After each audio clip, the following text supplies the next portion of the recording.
I guess Frank Dux is probably going to be keeping a little more quiet nowadays on his claims about the Medal of Honor.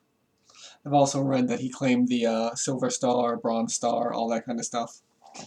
But as we all know, lately the Stolen Valor Act was passed with different language now, and anyone claiming to have received those awards in order to gain something tangible financially or otherwise is subject to a lot of stuff. And I would think that saying, oh, I'm a super cool Marine captain who's really a Lance Corporal who worked for the CIA because the director saw me while I was peeing and said, I need you to find a mole and also go to the Bahamas to fight in a secret tournament that's really similar to the movie Enter the Dragon, or also an episode of G.I. Joe. Um, but yeah, on and on and on. Frank Dux lies. Frank Dux. Call him Dux because that's how he doesn't want his name pronounced, so call him Dux. There you go. But anyway, there was a story in the, I think, yeah, it had to have been the 80s, where this guy, Richard Lettich, I think his name was, he was one of Frank's friends. He was a student or a co-fraudster, I guess. Um, Frank took this guy back to his house and showed the guy his Medal of Honor. And he said, you know, this was awarded to me in a secret ceremony, blah, blah, blah, blah, blah. That's why there's no records of it. But actually, everyone knows that even if you're on a classified assignment and you receive a medal for, you know, whatever, if you receive like a Purple Heart if you're wounded, or if you receive, if you even receive the Medal of Honor for Valor, you would still be in your DD-214, which is not, obviously, because we have Frank's DD-214, but, you know, the mission would be redacted if it's classified, but it would still have your list of awards given. But, of course, Frank says, oh, no, if you get my DD-214, it's actually altered. Bullshit. So anyway, Frank had this Medal of Honor, and he showed this guy, Richard Lettich.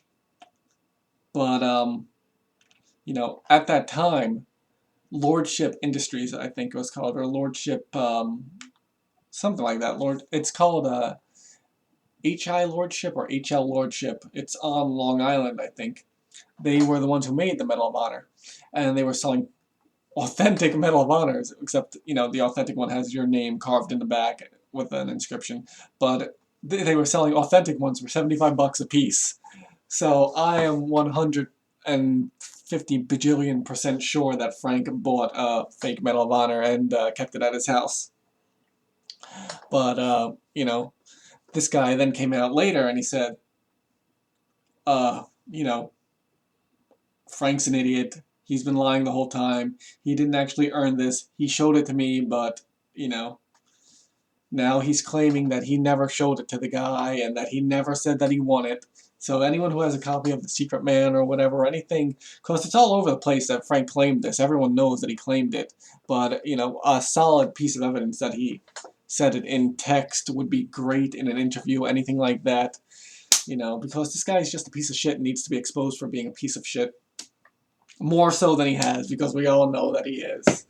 But also, let me see this. Yeah, he just posted this bullshit on Facebook over here. Let me bring it up so I can actually read how amazing it is. He has this thing that's obviously printed like at home on someone's home printer. It says Hall of Fame inductee 2015 with like the shadow font, like if you were making it on old Mac Paint. Remember doing that? Grandmaster Hanshi Frank Dux. And then it's like signed by all the idiots. Oh, and it says from Frank, I was awarded this honor from the very same organization that Los Angeles Times reporter John Johnson in 1988 represented couldn't be found, inferring that it didn't exist. He did this while holding up fabricated statements as and evidence as credible as... What? What the fuck? This guy cannot write. as credible as that, legal proceedings are exposed as on its face fraudulent. Apparently this can still be done in order to fabricate controversy that sells papers. They created a sensationalized defamatory story to capitalize on Bloodsport's success. This bogus article, along with the bogus one they wrote on P. Diddy, were reported by their own LA Times archive desk as two of the most profitable articles they published. This document, while it can't undo damage, it proves that we as a society endure with our characters intact while the incompetents and liars fade away into shame of history. In your face, haters. For all of you who made your threats to kick my ass, why are you no-shows at Oaks Hotel in Chicago? I'm here, you're not. So anyway, about that. That was Frank's little bullshit convention where the Black Dragon Fighting Society had to actually change hotels because I think their hotel was too big for what they needed to be at. They were at a Comfort Inn or something. I guess this Oaks Hotel is smaller. But anyway, the douchebag Don Miskell, one of the Black Dragon guys, posted a big fucking thing where, oh, we know we're martial artists, but we don't want to deal with the people from bullshit martial arts. So if any of you come, we have our security, we also have police, we have our lawyers, and if you get through all them, we're here. And then Frank's like, oh, you guys can't be here. It's like, fuck you, you just said you'd call the cops on anyone who showed up. It's like, you're such a piece of shit. He's probably gonna be like, oh, I didn't know that they said they were gonna call the cops. I wanted to fight everyone. He's just a fucking liar. He needs to be exposed. Someone needs to find proof of him lying about this Medal of Honor and just have him arrested or whatever. You know, find his Medal of Honor in his house. It's probably next to the trophy. Yeah. Bullshit. $20,000 fine, by the way, if anyone finds it and he gets caught with it. He's a piece of shit. Just completely.